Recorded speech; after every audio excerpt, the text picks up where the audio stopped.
winning a Super Bowl is just, it's incredible. You can't really explain it. You couple it with, like the birth of a child or getting married, those great moments in life. That's what it is from a sports perspective or career perspective. It's unmatched. Kurt Warner, one of the best quarterbacks ever to play in the Super Bowl. I think he still holds multiple Super Bowl records. We're talking about a Super Bowl MVP. Best show on turf. It is, yeah, best show on turf. And then again with the Arizona Cardinals. I mean, you want to talk about, this is the beauty of covering the Super Bowl, is everybody's here. And to be able to hear from guys like that is absolutely phenomenal. All right, we're going to play a little game here, Crashing the Board. You guys have seen this before. We're going to kind of ask questions, throw out topics, we'll write down an answer, and then chat about it. And we were going to start with this. What one-on-one matchup, or what matchup, are you most looking forward to in Super Bowl 50? You go first. All righty. I'm going Carolina D versus Peyton Manning. And I say that because I think that this is the key to this game. I think if Peyton Manning can stand back there and say Omaha, and has all day to throw the ball, I think the Panthers are in trouble. I think if the Panthers D can get to him, especially if you have, I don't know, maybe a third consecutive game with a Luke Kuechly pick six, I think the Broncos are in trouble and the Panthers will win Super Bowl 50. You just kind of stole my thunder there, because I said Peyton versus Luke. Because I think if Luke Kuechly can come down with an interception again, and we've kind of talked about this throughout the course of the week, that I think if the Carolina Panthers can score on defense, then they could blow the Broncos out. I really do think that that's possible in this one. Okay, so we're both covering our very first Super Bowl. Neither of us have ever covered the NFL's big game. What is the one thing that has impressed you the most about this week? One thing that has impressed me the most. Okay, I'm going to start. I'm going to start with this, because this is something that's been pretty incredible, and obviously we've never covered a Super Bowl before, right. And never been at an event where we had the NFL experience, because that thing is phenomenal. Fans going to downtown San Francisco, you want to talk about fun, you can't have any more fun than going to that place, especially for a football fan. I'm going with a big word. How about big? Everything about this thing is big. And I knew this was going to be a huge event when we came out here, and I knew that opening night was going to be crazy, but everything is just so much bigger than I thought it would be. And that's pretty amazing when you consider that I thought it was going to be huge anyway. But everything is just on such a massive scale, and it really shows you how big the National Football League is in this country. Okay, here we go. Next question. One word, and you can go first here. Okay. One word to describe Cam Newton. One word or phrase to describe Cam Newton. This is going to seem a little bit cliche, but I'm going to use it anyway. So, one word. How about Superman?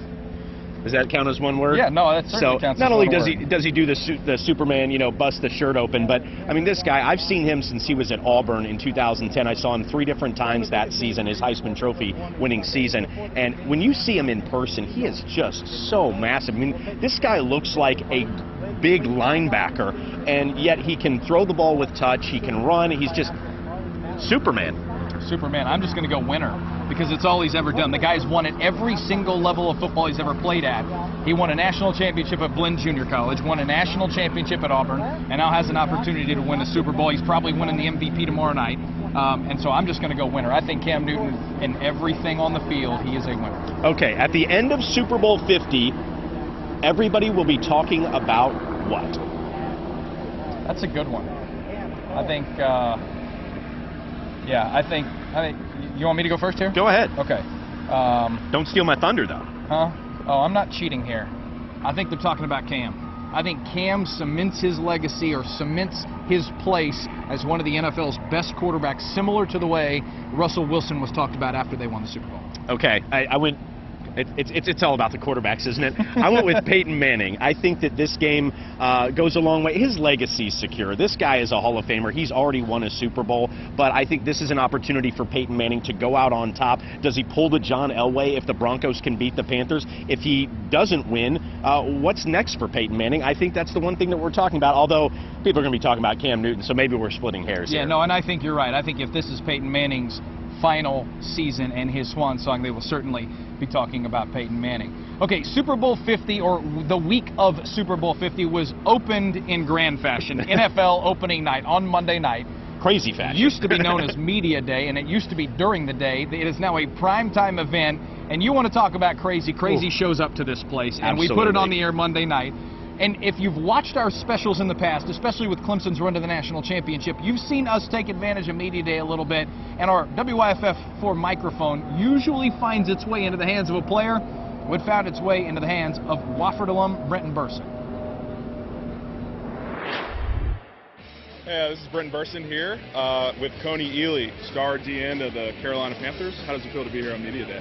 It feels great, and I wouldn't say star D, I would say star DN. Hometown favorite. How does right it feel here. to be here on Media Day? Oh, it's awesome. You just got to embrace it. Everybody asks you different kinds of questions. Devin Funchess, rookie receiver. How does it feel to be here?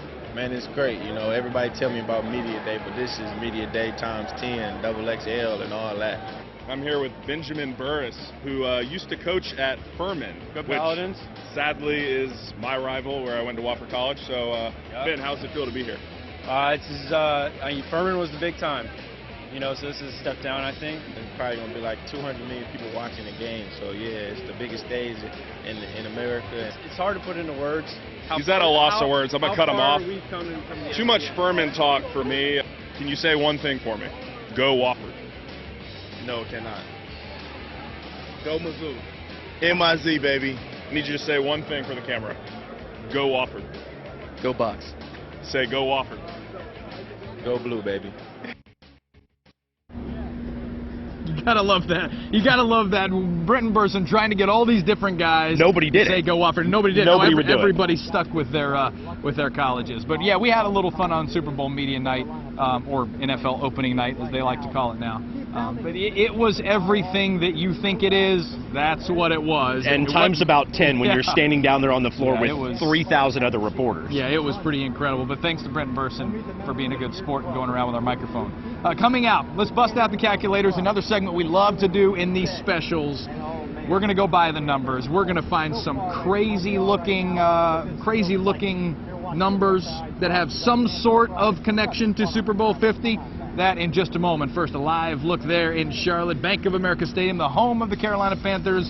We'll see on Sunday if it's the home of the Super Bowl champion Carolina Panthers. Back in a moment.